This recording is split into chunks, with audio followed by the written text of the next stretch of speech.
Minority Leader Hakeem Jeffries now still trying to push forward as Democrats continue to be confronted about former President Biden's mental decline, with a steady drip of new revelations on his condition coming to light. I want to bring in former House Speaker Kevin McCarthy on this. And Kevin, good day to you.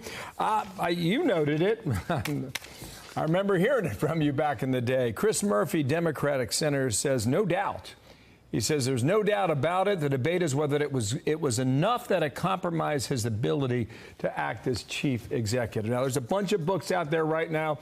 Maybe there's more coming. Off the top of my head, I can't think of one, but perhaps that happens.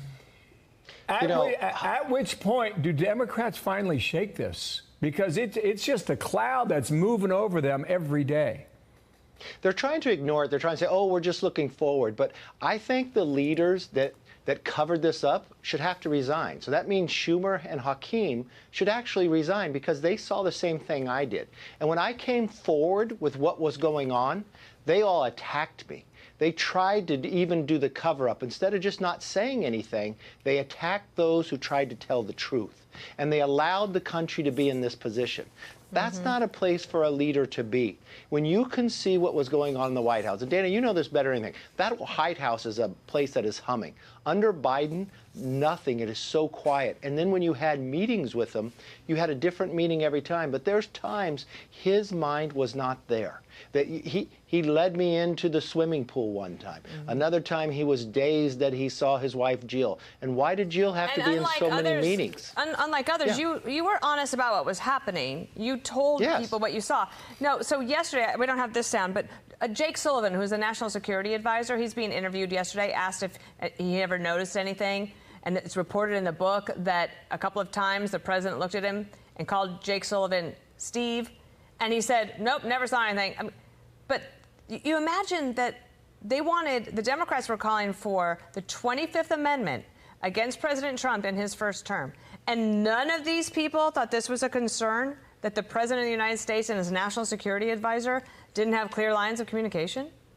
No. But the worst part is, privately together, they acknowledged his problems. They made jokes about it. They said he was our zombie. This is the highest leaders in the cabinet would say this about this president, because they would talk about him not recognizing him, calling him by a different name, and then go out and attack those who ever brought it forward. That, to me, is the biggest crime of all, to allow this to go forward, to put America in this jeopardy. And then you wonder why we had such terrible foreign policy. Why were new wars created? Why did we look weaker on the world stage? Why did we lose? Well, they're at fault because they covered up. And this is a country that if somebody falls behind, somebody else is elected to step into that position. They should not have been silent. And if they were leaders and they were silent, they should step away from their jobs. New York Times did a focus group of Democrats. These are voters now, okay? Here's 4 quotes. Ariel's age 23, Indiana. What do you think of the Democratic Party? Disappointing a little bit. Harold out of Florida, age 54. Ariel took the words out of my mouth, he said. Disappointing. Spencer, age 30, out of Illinois, white, therapist. Useless, I'm sorry, is his quote. Terrell, age 39, Texas, black, nonprofit. Inept is his quote. How do you turn that around? You have to turn it around. It has to change. I mean, it's not just the voters. Look at the Democratic leader in the Senate in Florida. He literally resigned from the party because he says the party has left him.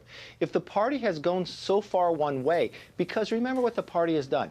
They changed their election rules about which state starts first. They pre-pick who can be their nominee. They deny other people from even running, like RFK. So in those situations, what they need to do is start with new leadership. That's the only way they're going to build trust. And they need to start with ideas. Get off this idea that your whole campaign is to just oppose President Trump.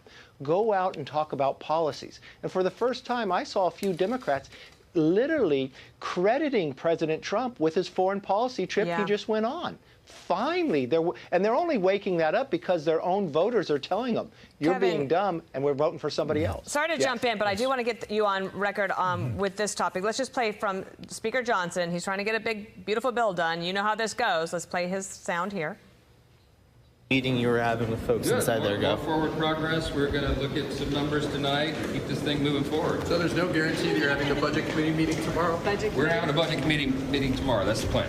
What if it doesn't get out of budget tomorrow? It'll get out of play. You're confident? I'm confident.